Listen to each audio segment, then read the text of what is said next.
Hey, have you gotten a chance to go to the beach yet? Summer's almost wrapping up. But I'm a mom and I have two boys, two and under. There's no way I can go to the beach. Let me show you how. And if you haven't been able to go to the beach yet either, these tips will definitely help you have fun at the beach with your little one. Surely we can get at least one trip in this year. Tip number one, go early in the morning. Most people that are going to the beach plan to be there all, if not most of the day. Well, you can use this to your advantage by going there extra early. Get there as early as possible as long as it works with your child's schedule. If your child happens to wake up at 7, you're going to want to get them fed and out the door by at least 7:45. That way, you can be at the beach at 8 o'clock or earlier, depending on your child's schedule. When you do this, you arrive early and it's not yet that crowded. So you'll be able to get a great space for you and your little one. You know what they say, early bird catches the worm. Well, in this case, early mama catches the most fun in the sun. Okay, next you're going to want to work around nap time. If you get to the beach early, you get to enjoy the most time there with your family because you're going to want to head back before nap time so that you have more than enough time to rinse off your little one, feed them, and get them off to bed. Only you know how long that's going to be. Work backwards from nap time, and you will achieve your ideal leaving the beach time. Let's try not to play around with nap time because some children don't like to sleep in public. Other ones get super cranky right before nap time. The children are the priority here. We want them to have lots and lots of fun. And though we may want to stay in the beach longer, you know your child more than anyone.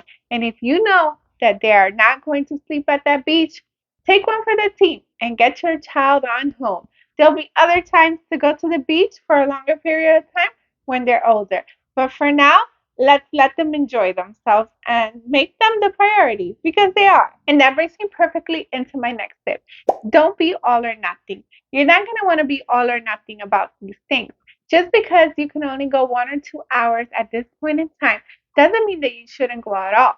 1 or 2 hours for your children to be able to play in the sand or get in the water is better than 0 hours. They're going to have so much fun. They're not even going to realize it hasn't been 5 hours. And if they do, it's okay because that's 1 hour more than they would have gotten otherwise. Make sure that you still go, regardless if you feel like it's a short time for you. It's plenty time for your children. They're going to have so much fun, and that little smile on their faces is going to make things totally worth it. Okay, and for the next one, you're going to want to take advantage of their limited mobility. If you have very small children, you might find it useful to dig a hole and put a blanket in there so that they can sit inside.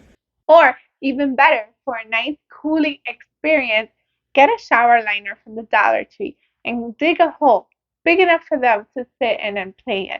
Then you're going to want to fill that liner with water, shallow water, of course. That way they can have fun and feel refreshed and cool while the rest of the family enjoys other beaches activities. So if you have a little one, they will enjoy this refreshing area. Just be sure to be keeping a close eye on them because even though the water is shallow, we do not want anything to happen to our precious one. You could also have a little chair for the beach for them if they enjoy sitting rather in the little chair. Sometimes the sand just gets too hot for their little bodies. Hey, it even gets too hot for me. So imagine our children. They must sometimes feel very uncomfortable in that hot sand, but at the same time, they want to play in it. So that's where you come in. You get them a little chair or a little blanket so that they can sit in. That way, they can enjoy their sand and not burn their little toesies. Also, what my family and I like to do, we bring two blankets, and one of them is specifically for the children to play in. That way, they can get as sandy as they like. The other one stays nice and clear and free of sand, unless, of course, our toddler wants to come over and join. We're not going to refuse him, of course. But for the most part, he's too occupied playing in the sand to come on over. So that may work for your family as well. Keep the blankets connected by putting some of your items in the middle and around the edges. That way you have a double blanket and one is specifically for sand. Win-win. Okay, So eventually it will be time to leave. And when it is, we don't want them to feel super sad. So what we need to do is give them a heads up before we're leaving. Yes, they may still have big feelings, but getting a heads up and being able to wrap up their activity is much, much better than being blindsided and just being in the middle of their activity and then having to stop it all to leave. I know we have our times to leave, especially if they have nap time or if something else is going on. However, playing is their work. It's their form of work. We wouldn't want somebody to come to our jobs and yank us out and tell us it's time to leave. So, because of that, we wouldn't want to do it to our children either. The best way to combat this is to give them a heads up, maybe 10 minutes, then 5, then 1. And even though they might have their big feelings, at least you let them know it was time to go and gave them a fair chance. Wow, I really think I can do it. Thank you. Oh, we're not done yet. I have more tips where that came from and a super shocking one at the end that will help everything else go more smoothly. Wow, that's amazing. I will stick around to the end and I'll make sure to like and subscribe and click on the notification bell. Okay, next we're going to want to prep the day before. This is super important for a lot of areas in our life, I noticed, but especially when we're going to the beach because every second counts. Every second we're not running around preparing everything is every second more that we can have on the beach, enjoying ourselves with our families. So the night before, you're going to want to prep everything from extra clothes to food to whatever games you plan to bring, whatever your family likes to do at the beach. Make sure you pack it up and have it by the door, or better yet, in the trunk of your car if you have one, so you don't come down to a mess in the morning. That way, in the morning, all you have to do is feed your family, and out the door you go to have a fun time at the beach. Bonus if you can prepare breakfast the night before or budget to pick something up along the way. Do not leave a single thing undone the night before. I know it is tempting if we're so tired to just go to bed. But think about how much better you will feel in the morning if you can just get up to your morning routine and head out the door with your family without having to sit here and collect everything. That's more time for family fun, and it'll be well worth it. So now that it's time to head out the door, you're going to want to make sure that you have an awesome driving playlist schedule. If you happen to be driving to the beach, make sure you have a fun and awesome playlist to play on your way to the beach. So that way, everyone is in an energized and happy mood when you get there. Music is very powerful and it can change anybody's mood. Be sure to prep this before so when you get in the car, you can just press play. Next one, you're going to want to be extra prepared. With little, you can never be too prepared.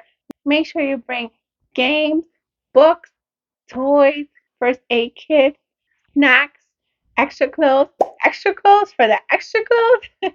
You just never know. Especially if it's the first time. They may not like the beach at all. So it doesn't hurt to bring extra things for them to keep them occupied and calm. For the next one, let's do our best to keep them happy. I know sometimes we want our children to experience certain things, but they might not be ready to. So let's try not to pressure them into anything. Yes, we can show them how fun it is and encourage them to do it, but please, not by force. That can cause a lot of trauma. And I know we want them to enjoy themselves, but they just may simply not be ready to. There's a lot of things that we don't like ourselves. There's no need to have our children like everything that we like. Maybe they super like the sand, but they're not a fan of water, or vice versa. Let's just try to accept our children's differences and don't force them to do anything that they don't want to do. I know you won't because you're such a good mama, but I feel like it goes perfectly with this tip. On the other hand, if you do see that they're willing to try, but they're maybe a little bit shy, maybe model it for them first. Show them that it's okay. Take them by their hand. Do it with them. All the fun things. But let's just try to gently encourage them. And if they do it, great. And if they don't, that's okay too. They're allowed to have their own opinions and they might just not like it. They might grow to like it later or maybe never. On the other hand, if you have a more adventurous child, please let them explore. They might be more adventurous than us, and that's okay. We don't want to stifle their learning. That's how children learn and develop. Trust your child. They know themselves. And also, if you're a believer, trust the Lord. Don't forget, you can also pray for them. Just let them safely, within arm's reach, of course, explore. And that way, they'll have lots of fun, they'll learn more. After all, that is a big part of how children learn and develop. And finally, don't forget about you, Mama. I don't know about you, but I often forget about myself. And not to mention, we can care for others better when we care for ourselves too, because that way our cup will be full. That's why I follow the Fly Lady system, so I can finally love myself and be able to fill up my cup to therefore be able to give more of me to my family. But I digress. Make sure you bring your sun hats, your shades. Don't forget to apply sunscreen on yourself like we do for our children. Bring a good book, some snacks that you enjoy. Listen to some fun and relaxing music. Go in the water. When was the last time you went in the beach water? Make sure you reconnect with that inner child once again. Not only will your children be so amused and have a lot of fun with you, you also will enjoy it. You also will have lots of fun and unwind. Of course, think of others, but be sure to care for yourself too, Mama. That way, we will be more rested and relaxed and be able to have things go more smoothly. Be sure to share this video with other moms that you may know. That way, they have a fun, easy, and relaxing trip to the beach also. If you want to know more about the Fly Lady system, check out this playlist too where it explains what it is and how to do it so that you too may have more time and energy to do the things that you love. And if you like this kind of content, please consider subscribing. I have a lot of videos on homemaking, productivity, and positivity. Thank you so much for watching. Until next time, to God be the glory. Bye. I will definitely share this video with all my mom friends right now. Won't you?